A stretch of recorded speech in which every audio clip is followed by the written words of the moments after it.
Buen día a todos. Qué alegría poder vernos por estos medios de la tecnología. Gracias por la oportunidad de poder eh, acercarnos. Gracias por estar ahí. Qué alegría de verdad vernos. Es muy animante. Y, y bueno, otro domingo más en el cual podemos estudiar las escrituras. Realmente esto lo hacemos todos los días. Cada uno de nosotros como hijos de Dios. Los que somos hijos de Dios hacemos esto todos los días. ¿Qué es esto? Entrar en una relación estrecha con Dios, hablar con Él, orar y meditar en su palabra. Eso lo hacemos todos los días, o al menos la mayoría de nosotros. Y hoy lo que hacemos es compartir juntos el estudio de las Escrituras. Hablamos, dialogamos, aunque parezca distante, esto también nos ha ayudado a meternos más con las escrituras. En cierto sentido, lo he escuchado de varios y eso es muy animante. Hoy continuamos con nuestra serie Dios con nosotros. Este tema es muy importante en Mateo. Hay muchos temas en Mateo y hay temas muy importantes, pero este es... Y quiero comenzar con Mateo 6:34. Dice la escritura, pero busquen primero su reino y su justicia y todas estas cosas les serán añadidas. La escritura dice, busquen primero su reino y su justicia, hablando del reino de Dios y su justicia. Mateo 7, que es la escritura que vamos a usar hoy, es el bloque del pasaje, el bloque de Mateo que vamos a estudiar hoy, Mateo 7 del 1 al 20, conecta con esta parte de Mateo 6, en el sentido que está hablando también de la justicia de Dios. Recordemos que la justicia de Dios es la voluntad de Dios. Mateo lo usa en ese sentido. Cuando habla de la justicia de Dios, habla de cuál es la voluntad de Dios y cómo vivir esa voluntad. Precisamente comienza con, o hablando de Emanuel. ¿Quién es Emanuel? Es un nombre que viene desde Isaías, desde el Antiguo Testamento, con que Dios, en este caso Jesús, Mateo 28 habla, que Jesús estará con nosotros, con sus hijos, con sus discípulos, todos los días hasta el fin del mundo. Entonces, Mateo comienza con Dios con nosotros y termina con Dios con nosotros. Y con la medida que midan, serán medidos. ¿Y por qué miras la mota que está en el ojo de tu hermano y no te das cuenta de la viga que está en tu propio ojo? ¿O cómo puedes decir a tu hermano, déjame sacarte la mota de tu ojo o del ojo, cuando la viga está en tu ojo? Versículo 5. Hipócrita, saca primero la viga de tu ojo y entonces verás con claridad para sacar la mota del ojo de tu hermano. No den lo santo al despedazo. O los despedazan, dice esta versión. Esta parte a veces, o para personas, puede ser que no conecte con lo anterior, pero como hemos dicho, sí hay una conexión básica y de hecho hay más conexiones, pero una de ellas es precisamente hacer la voluntad de Dios en varias áreas, en varias áreas. Mateo 7, del 1 al 20, habla de varias áreas y toca varias partes de nuestra vida. En este caso, nos va a hablar de las relaciones interpersonales. Así que vamos a ver qué tiene que ver eso con la voluntad de Dios o cómo se aplica la justicia de Dios en las relaciones y toca puntos particulares.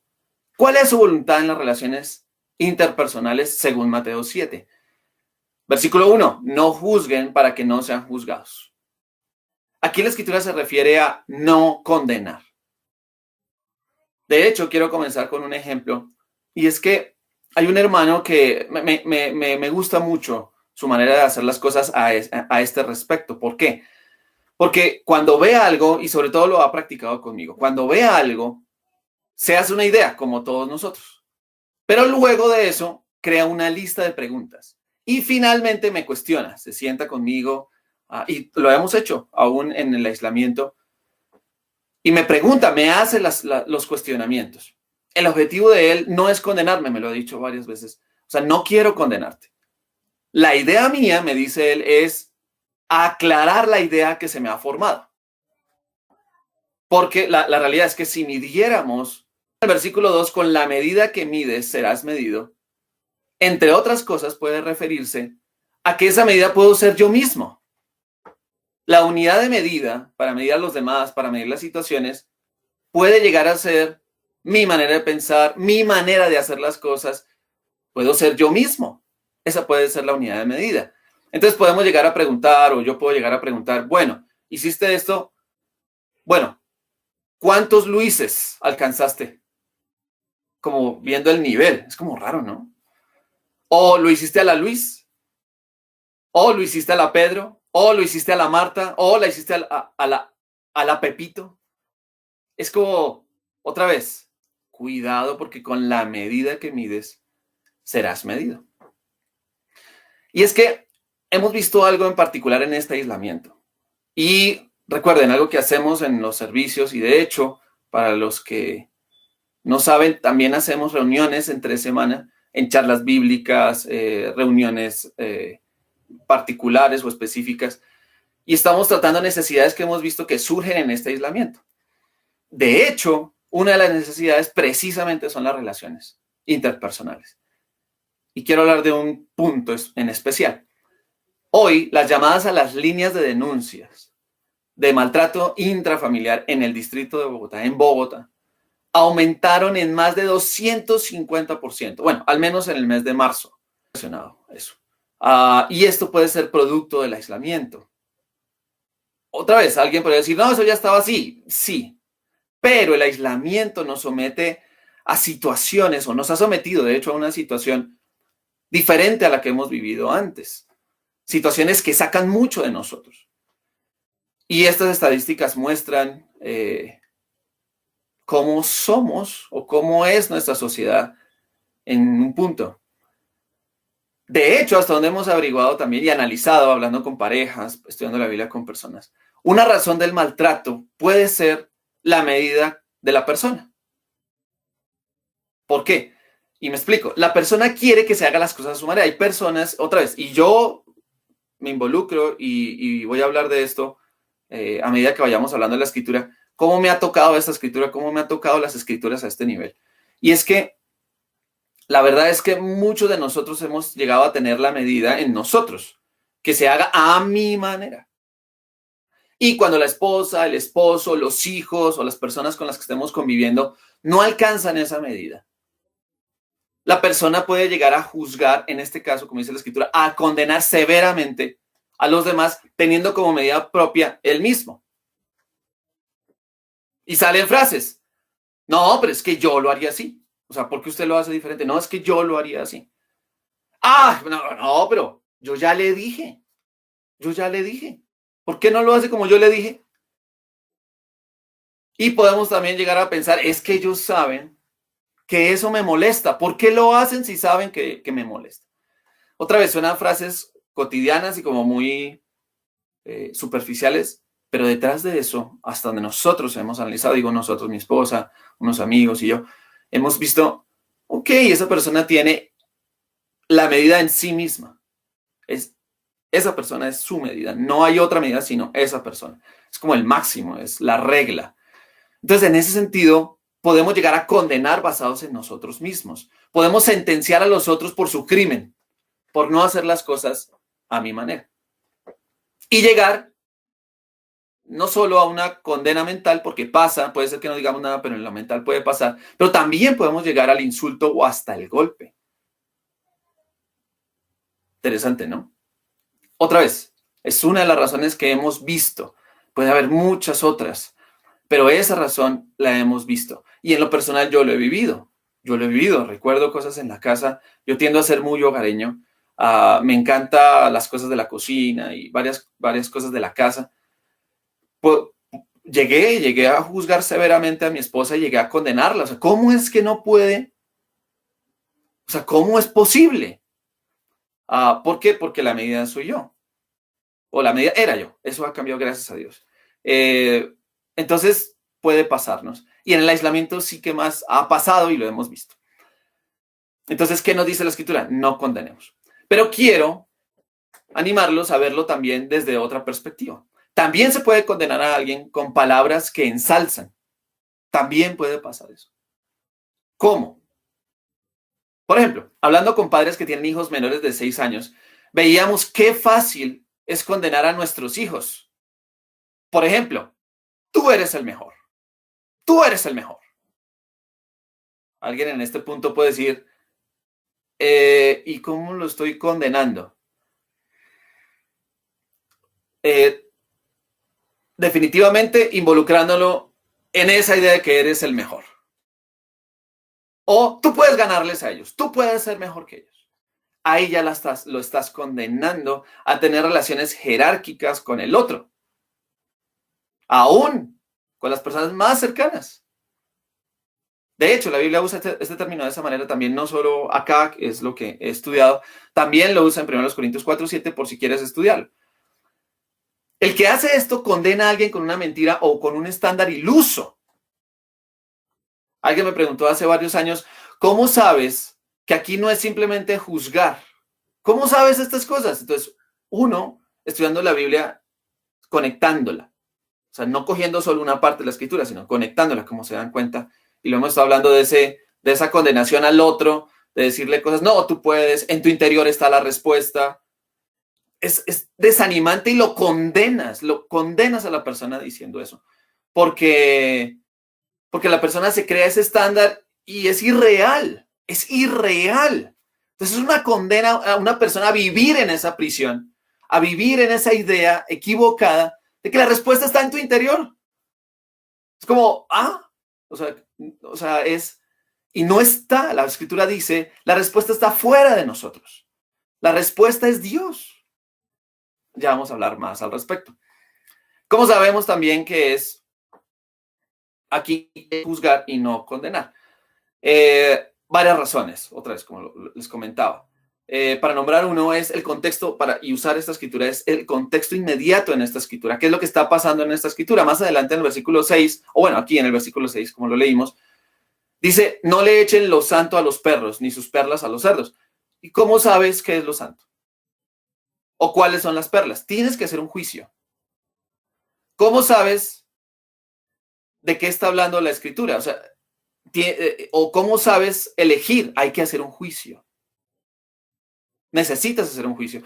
Ahora, la escritura y sobre todo Jesús en Juan 7:24 nos dice, juzguen con justo juicio. Juan 7:24 dice eso. Entonces, sí hay una oportunidad. De hecho, lo estamos haciendo todo el tiempo, estamos juzgando. Cuando íbamos frecuentemente al transporte público, escogíamos qué transporte en qué transporte nos íbamos a ir o qué ropa usar. Hay un juicio. Y en lo que se trata de personas, la escritura nos dice, juzguen con juicio justo, no condenen. En mi caso, antes de ser cristiano, condenaba muy fuertemente a las personas. Antes era algo permanente en mi cabeza y de hecho en mi conducta y cómo trataba a los demás. Gracias a Dios eso ha cambiado y hace poco, antes de tomar una decisión al respecto de algo, duré al menos un año y medio para sacar la viga de mi ojo y no condenar a alguien. Y saber de qué estábamos hablando, saber la realidad, saber qué era lo que pasaba. Entonces, tratar de sacar la viga de tu ojo, como le dice la escritura, para no condenar. Y gracias a Dios lo he podido hacer, pero eso ha sido fruto de las escrituras. Eso no era de mí, no era mío. En mi cabeza a veces pasaba las condenas o sucedía ciertas frases condenatorias como, ¡y qué bruto! Y pasó, o qué bestia. Me acuerdo en mi tierra, tristemente, otra vez ha cambiado. Ya no lo hago ni en mi cabeza, pero otra vez ha sido porque la escritura me ha enseñado. Y de hecho, como les digo, año y medio buscando sacar la viga de mi ojo. Y si me tomara más tiempo, bueno, pues tomes el tiempo que se tome, con tal de vivir lo que dice la escritura y no condenar. De hecho, también vemos en Mateo 7:15, dice la escritura, ahorita más adelante lo vamos a ver, cuídense de los falsos profetas. Entonces, ¿cómo sabes quiénes son? Ok, hay que hacer un justo juicio. Ahora, en la escritura, Jesús nos dice cómo juzgar esto de los falsos profetas. Lo veremos en un momento. Continuamos en Mateo 7, del 7 al 12, dice la escritura, pidan y se les dará, busquen y hallarán, llamen y se les abrirá. Porque todo el que pide recibe y el que busca halla, y el que llama se le abrirá. ¿O qué hombre hay entre ustedes que si su hijo le pide pan, le dará una piedra, o si le pide un pescado, le dará una serpiente? Pues si ustedes, siendo malos, saben dar buenas dádivas a sus hijos, ¿cuánto más su Padre que está en los cielos dará cosas buenas a los que le piden? Por eso, todo cuanto quieran que se haga, que hagan, perdón, o que les hagan los hombres, así también hagan ustedes con ellos, porque esta es la ley y los profetas. Y quiero centrarme en el versículo 12, pero aclarando un par de cosas. No es lo que nosotros queremos como nosotros somos. Me explico. A veces queremos que o hacemos cosas porque la medida somos nosotros. Queremos que se haga con nosotros de cierta medida y por eso hacemos con los demás. No, de eso no se trata. La escritura va un poquito más allá.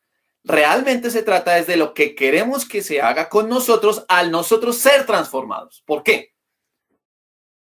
Porque si se hace en la medida en la que somos nosotros, lejos de Dios, pues realmente vamos a hacer cosas o queremos que se hagan cosas con nosotros que puede que no nos ayude.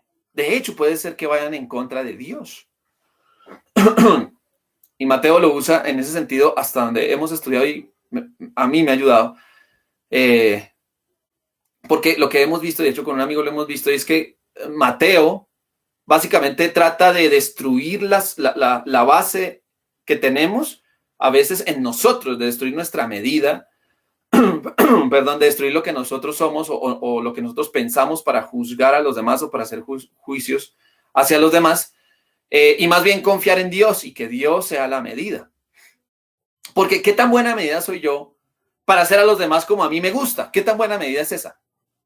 En lo personal, yo soy una mala medida en lo natural, en la naturaleza pecadora.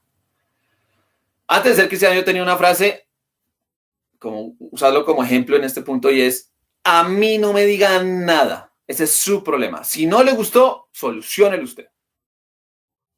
Entonces, a mí en ese momento, y esto es antes de ser cristiano, tenía yo esa frase y la tenía, mis padres lo saben. Ay, no, a mí no me diga nada. Y así no lo dijera en mi cabeza estaba. Sí lo dije muchas veces. Si yo aplico esa escritura de manera rasa, ¿qué voy a hacer con los demás? Pues no les digo nada.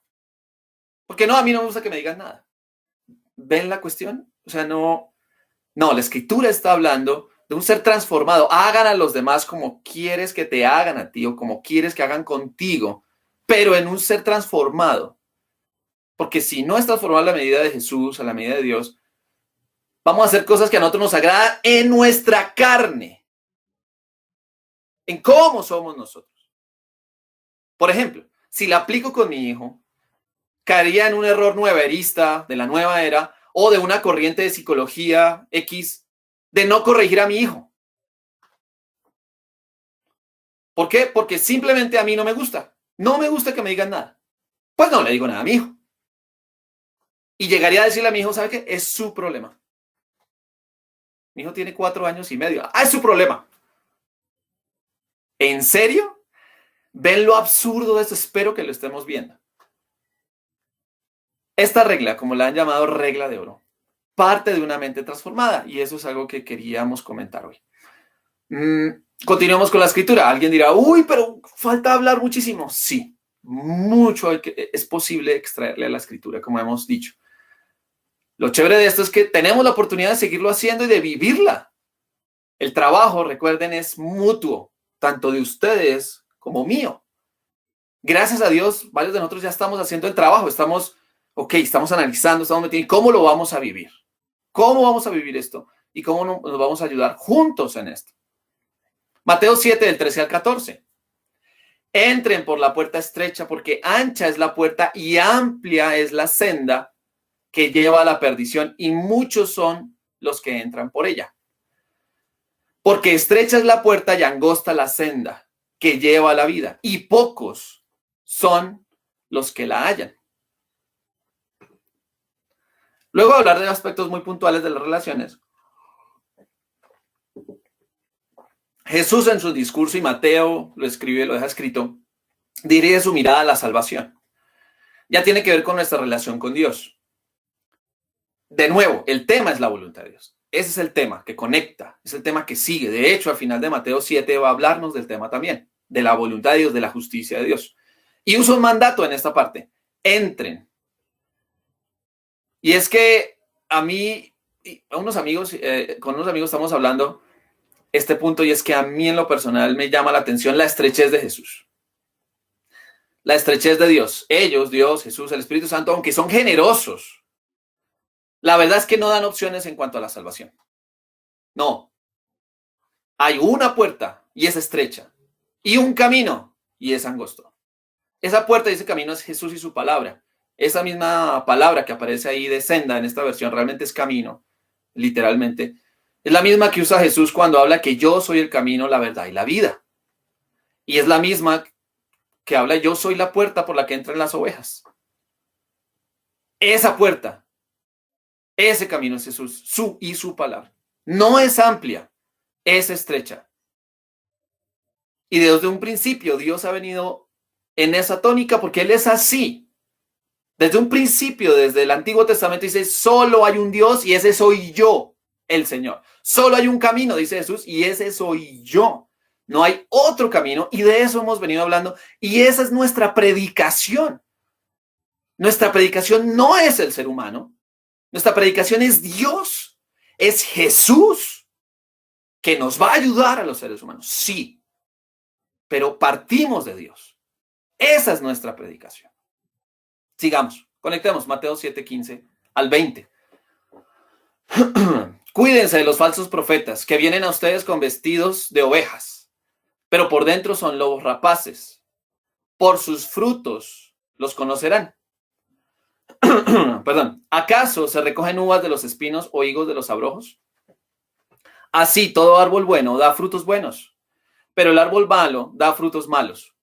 Un árbol bueno no puede producir frutos malos, ni un árbol malo producir frutos buenos.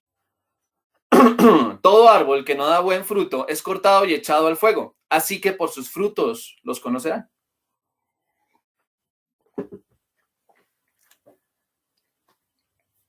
Ya terminando el bloque, no vamos a terminar la prédica, aún vamos a conectar con varias cosas. Y como hemos visto, hemos estado hablando de varias necesidades en esta pandemia, varias necesidades. Y entre ellas hemos hablado de las relaciones personales y aún de la salvación. Y es, por ejemplo, en las relaciones no condenar. Y también una necesidad que hemos visto es esta: cuídense de los falsos profetas. Ustedes dirán: no, pero eso siempre viene pasando aún fuera de la pandemia. Sí, toda la razón. Es cierto, pero ahora hemos visto que cada vez más se pueden meter, o gente se puede aprovechar de la situación para predicar cosas que no son bíblicas y que Jesús no lo dice, cosas que Jesús no enseña. Como veíamos, la idea es hacer un justo juicio, y Dios quiere que hagamos un justo juicio, y aquí nos da las herramientas para hacer un justo juicio. ¿Cuál es la herramienta? Y Jesús lo dice: el fruto o los frutos. Y es que, pues no es un secreto para nadie, espero yo, el fruto refleja el árbol. Y Jesús usa esa ilustración, esa imagen, para darnos a entender varias cosas. Uno, el fruto refleja el árbol. Es decir, si vemos un manzano, lo natural es que dé manzanas. Yo sé que hay bromas al respecto del manzano y eso. Pero si vemos el naranjo, pues lo natural es que produzca naranjas. Otra vez, suena como tan obvio, pero quiero profundizar más en el tema. Y de hecho vienen más cosas obvias. Uy, no se había dado cuenta, pero quiero llegar a un punto. Y les cuento algo: a mi papá le fascina cultivar, le fascina. Él, yo sé que a veces lo relacionan con la edad, eso de sembrar. Entonces, no, el que tiene maticas en la casa, no, ya está entrando a la vejez. De hecho, también se puede usar en el aislamiento de la cuarentena. No, si usted ya está sembrando maticas y tiene varias maticas en su casa, no salga de la casa. No, pero yo apenas tengo tal edad, ya no salga de la casa porque ya está cultivando maticas.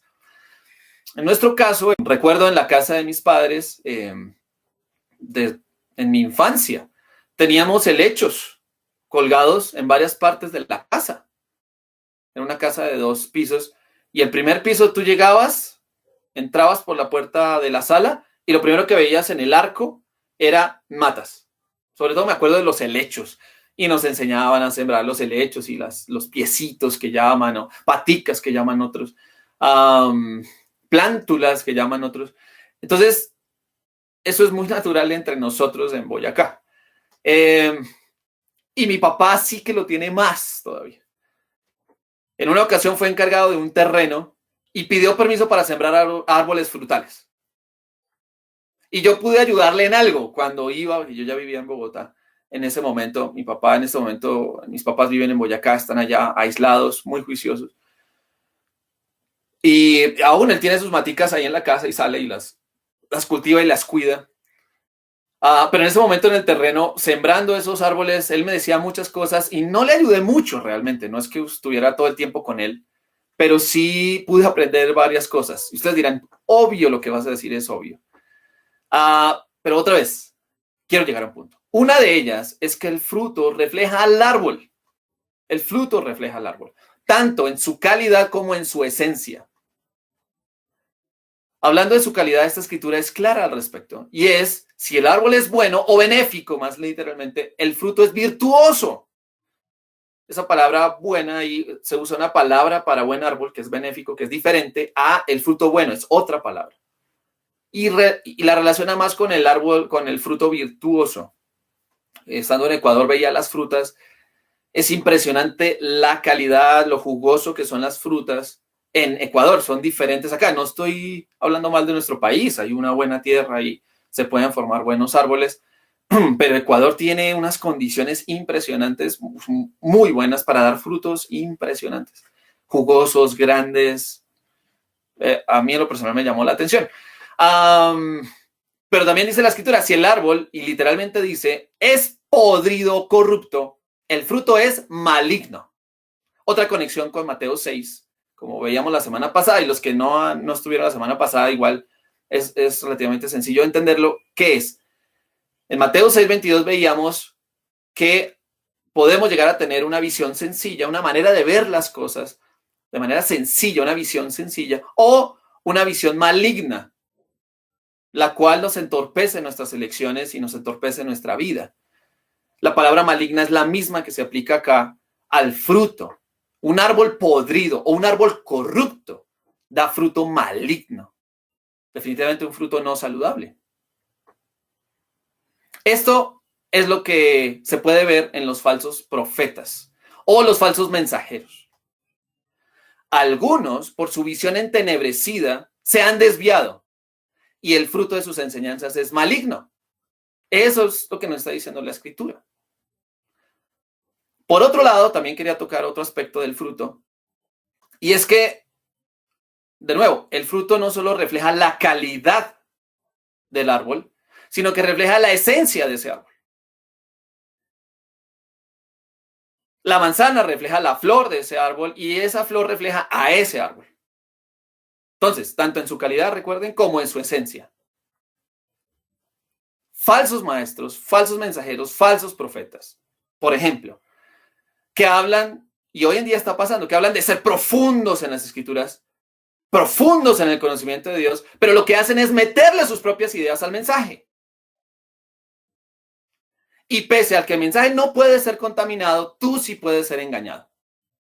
Por eso Jesús nos habla de eso. Y es una necesidad que vemos en este momento.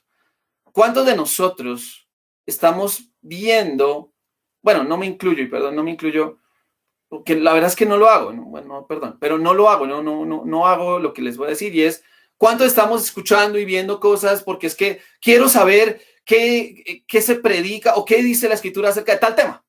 Entonces, no, aquí hay tal predicador que habla de esto, aquí hay tal persona que habla de esto, entonces voy. Pero la realidad es que hoy está pululando ideas en contra de las escrituras que parecen de las escrituras. Pero como dice Jesús, por su fruto los conocerán. Y quiero comenzar, y varios pueden tildarme de superficial. Pero la realidad es que es algo tan sencillo y tan visible que es parte de eso que la Biblia llama fruto. El ejemplo. Si ves a alguien que no habla, otra vez, es un punto de tantos que podemos ver en la vida de la persona, en el fruto de la persona. Si ves a alguien que no habla como Jesús y te das cuenta, no, Jesús hablaría diferente. Definitivamente esa persona no está alimentándose de Jesús. Otra vez, el filtro son las escrituras. Y aquí quiero animarnos. No le creamos a esa persona. No le creamos, no condenemos, pero hagamos un justo juicio. Pues si no está hablando como Jesús y si no está diciendo las cosas que Jesús diría, pues no le creamos. Sin condenar a la persona. Amémoslo. Amemos a la persona. Pero no le creamos.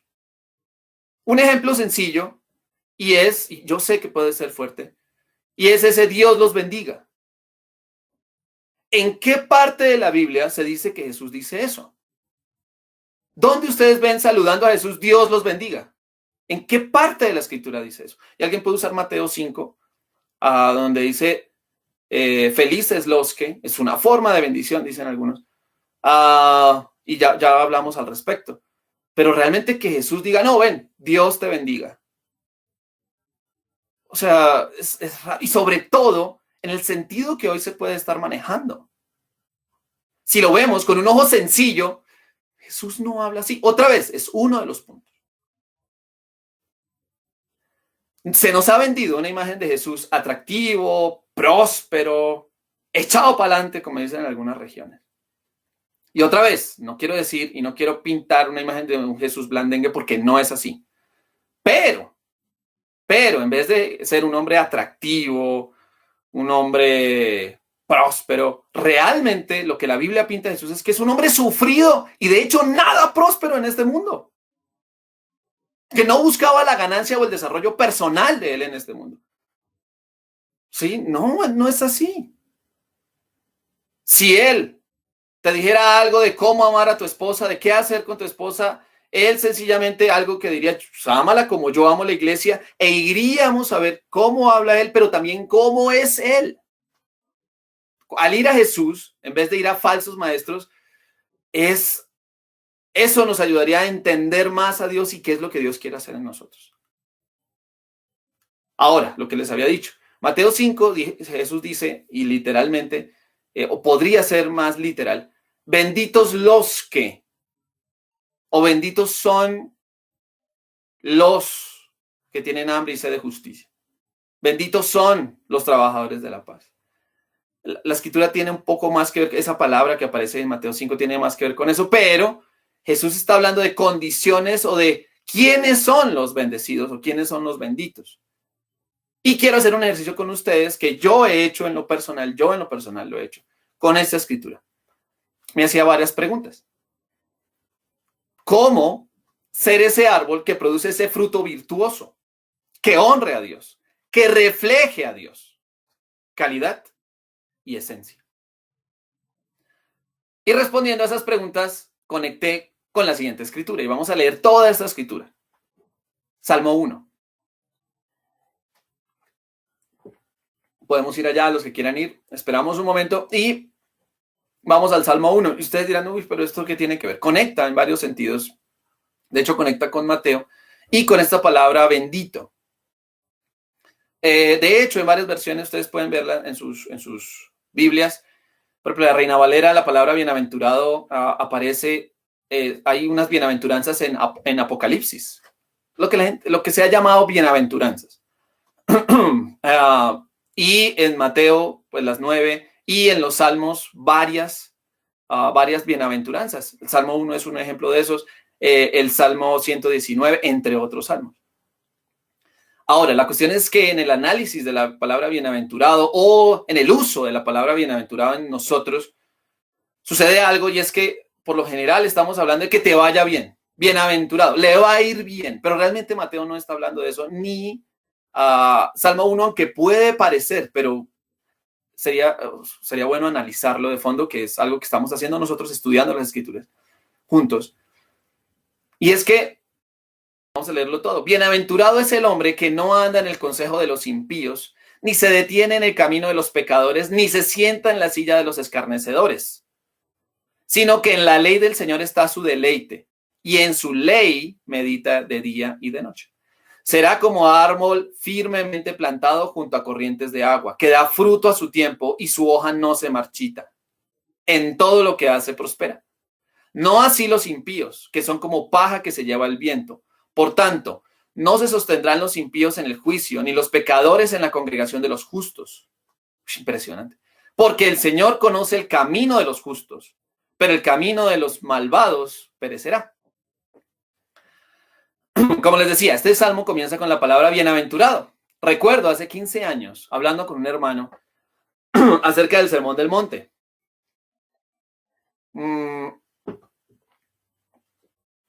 Lo estudiamos, lo preparamos predicaciones, preparamos enseñanza al respecto.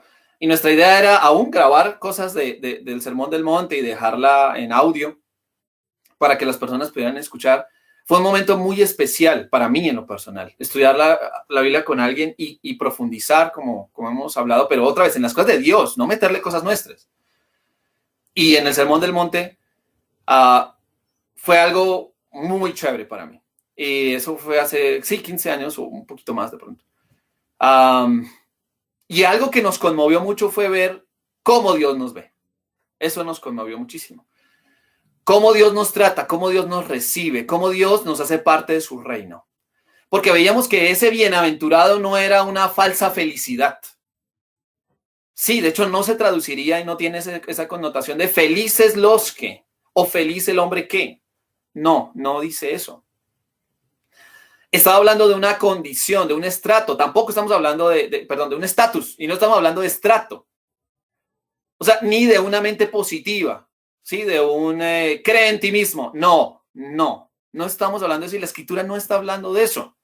La Biblia está hablando de cómo Dios puede llegar a considerarnos por lo que Él puede hacer en nosotros. Es una condición que Dios da. Esa palabra se usa o se usaba en la antigüedad para hablar bien de alguien exaltándolo a un nivel muy alto. Se usaba para seres admirables, para seres que aún la gente podría deidificar o divinizar. Jesús está diciendo que habrá personas así, bendecidos o benditos. La palabra Asher o Esher aquí en hebreo, en el Salmo 1, tiene esa misma connotación que la palabra en Mateo. Entonces, por eso conecté. Y las preguntas que hacía, ¿y cómo ser ese árbol? ¿Cómo dar ese fruto? Pero ¿cómo dar ese fruto? ¿Cómo tener ese fruto? Me llevó a esta escritura y retomo el ejercicio. ¿Cómo es y cómo vive alguien que es bendecido? Otra pregunta que me surgió otra vez de todo el contexto de Mateo, lo del fruto y ¿cómo es alguien así? Y el Salmo 1 dice, alguien así es como un árbol firmemente plantado junto a corrientes de agua, que da su fruto a su tiempo. Su hoja no se marchita jamás y prospera en todo lo que hace. Y otra pregunta, estamos haciendo un ejercicio que yo mismo hice. ¿Y cómo llego a ser ese árbol? ¿Cómo llego a ser ese árbol que da fruto a su tiempo? ¿Cómo llego a ser ese árbol? ¿Cómo llego a ser ese árbol? Versículo 2. ¿Cómo llegó a ser el versículo 2? Llegó a ser ese árbol si medito o si mi deleite es la ley del Señor. El que en la ley del Señor está su deleite. El que en su ley medita de día y de noche será como ese árbol. Así, según el Salmo 1, se llega a ser ese árbol. Porque lo que el árbol tiene de florido vive de lo que tiene sepultado. Es un poema de Francisco Luis Bernardes, esa última parte. No está en el Salmo, pero a mí me ayuda. Es uno de mis poemas favoritos. Lo que el árbol tiene de florido vive de lo que tiene sepultado. ¿De dónde se alimenta ese árbol? Imagínate un hombre como ese árbol. Imagínatelo. No se enoja fácilmente o no se enoja. No se afana por el mañana, como hemos venido hablando en Mateo 6. No condena, como vemos en Mateo 7. Está firme y templado, dando fruto, fruto superior, fruto de vida, fruto de pensamiento, un pensamiento superior, como también lo hemos venido viendo en las Escrituras. No te imaginas un árbol así, como lo describe la Escritura, con un fruto maligno. No te imaginas un hombre así, como ese árbol, si lo comparamos, condenando al otro simplemente porque sí, o siendo él su medida, enojado porque se le dice algo, o golpeando a sus seres queridos, o afanado porque sí y afanado porque no. Al contrario, ese hombre o esa mujer reflejaría la calidad y la esencia de Dios. Porque de Dios se ha alimentado ese árbol. Porque es perfecto como Dios es perfecto. Porque piensa y ve como Jesús piensa y ve Jesús.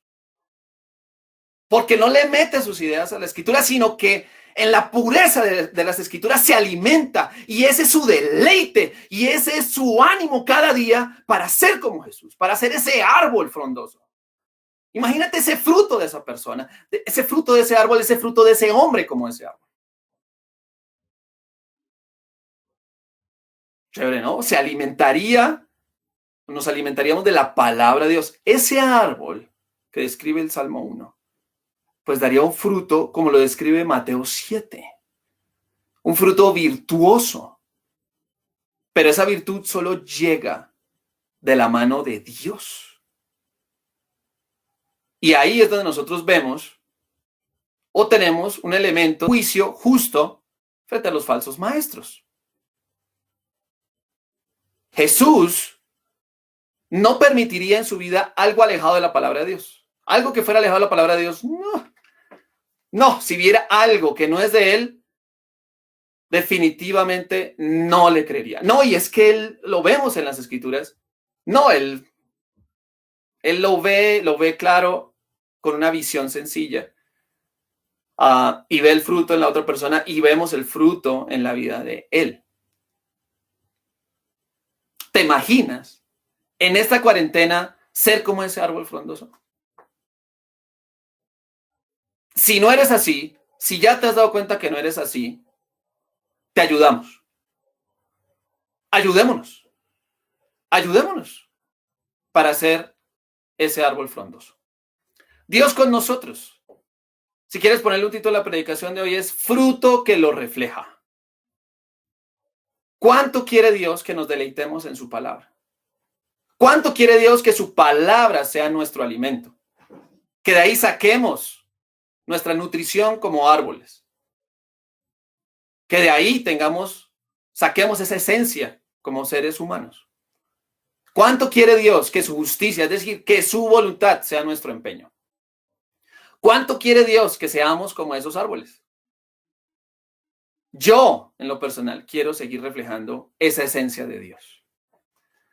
Quiero seguir reflejando a Jesús, su paz, su temple, su estrechez, que no me engañen.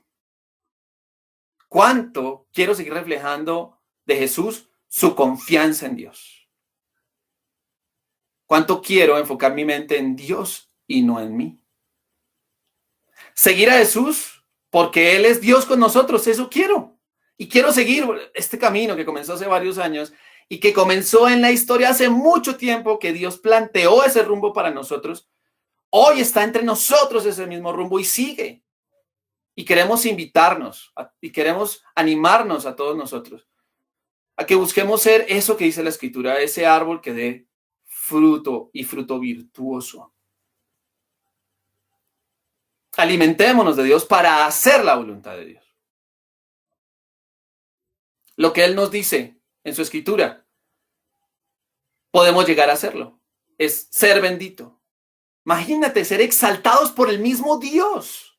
Es lo que dice la Escritura. Ser una persona, un hombre que no condene. Tener una visión sencilla.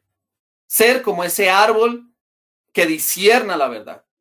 Ser salvo. Eso es algo que Dios quiere. Y sé que son muchas cosas, pero lo centramos en una. Lo centramos en una. La voluntad de Dios. Conectar con Dios, su palabra, con Jesús. Eso es. centrarnos en Dios, no dejarnos engañar, no seguir nuestra medida. No, nuestra medida fácilmente está corrupta, fácilmente es dañina. No, Dios quiere que pasemos por la puerta estrecha. ¿A qué nos lleva? Y cuando continuemos, ya terminaremos, daremos una conclusión mucho más centrada en Mateo 7, del 21 al 28. Ahí sigue este tema que hemos visto hoy. Hacer la voluntad de Dios, conectar con la voluntad de Dios, tener esa esencia de Dios, alimentarnos de su palabra para ser esos árboles que produzcan fruto, para ser esas personas que tengan una visión clara, para ser esas personas que hagan justo juicio y no condenen, para ser esas personas salvas. Eso lo logró Jesús en la cruz, lo logró Dios, nuestro Padre, el Espíritu Santo, en la cruz de Jesús. Este es un momento para tomar la cena del Señor. Este es un momento en el cual nosotros como familia de Dios recordamos la muerte de Jesús, porque es que hay que reconocerlo y es que la Biblia lo enseña. Dios lo ha anunciado. Solo a través de Jesús podemos llegar a ser esos árboles. O sea, no hay otra manera. No hay otra manera. Evidente es que Jesús tenía la misma esencia de Dios, es Dios mismo. Y Jesús se ha metido con nosotros y ha venido con nosotros para salvarnos y para formarnos a su imagen y ser esos árboles. Queríamos dejar esto hoy. En este momento vamos a orar por la cena. Recordemos la muerte de Jesús en la cruz.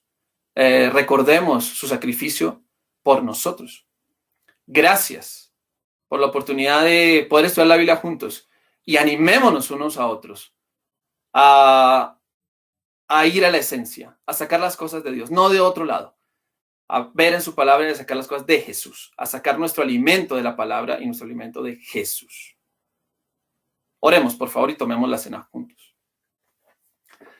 Señor Dios, gracias por este tiempo. Gracias por la oportunidad que nos das de poder ir a tu palabra, de poder escudriñarla, de poder estudiarla. Padre, en tus manos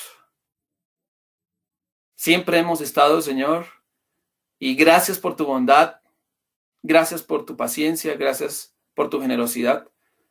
Nos has permitido acercarnos a ti, Padre. Permite que podamos aprender y sacar esa esencia de ti, Padre.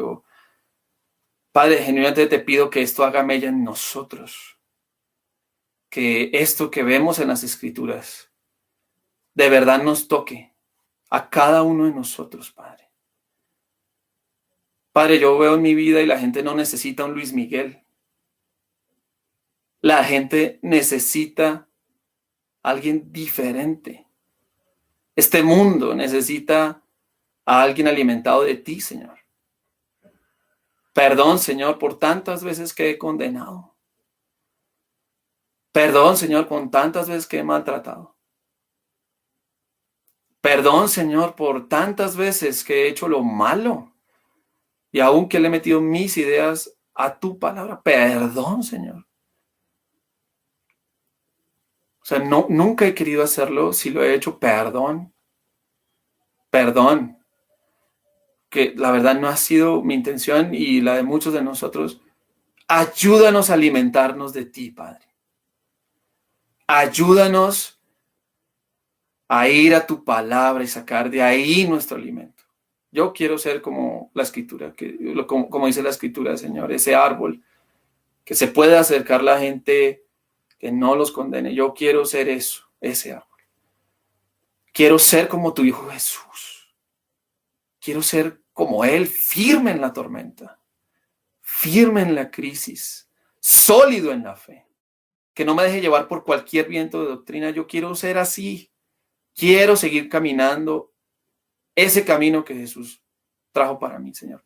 Muchos de nosotros queremos eso. Gracias porque nos da la oportunidad de vivir esto juntos. Gracias por la muerte de tu Hijo Jesús, porque a través de su muerte es que podemos sacar esto, tener esto para nosotros y alimentarnos de tu palabra, alimentarnos de ti. Te rogamos porque podamos hacer tu voluntad, porque podamos hacer tu justicia, porque podamos vivirla. Danos claridad. Danos una vida que te refleje, Señor. Ayúdanos, Señor, a abrazar cada vez más la cruz y sacar de ahí nuestra fuerza, sabiendo que fue lo que hizo nuestro Señor. Gracias por la muerte de nuestro Señor Jesús en la cruz, por salvarnos de la vida sin sentido que llevábamos, por darle un nuevo sentido a nuestra vida, Señor. Gracias por su sangre derramada en el madero y porque para nosotros quieres la salvación. Gracias de nuevo te damos y en nombre de tu Hijo te oramos y te agradecemos. Amén.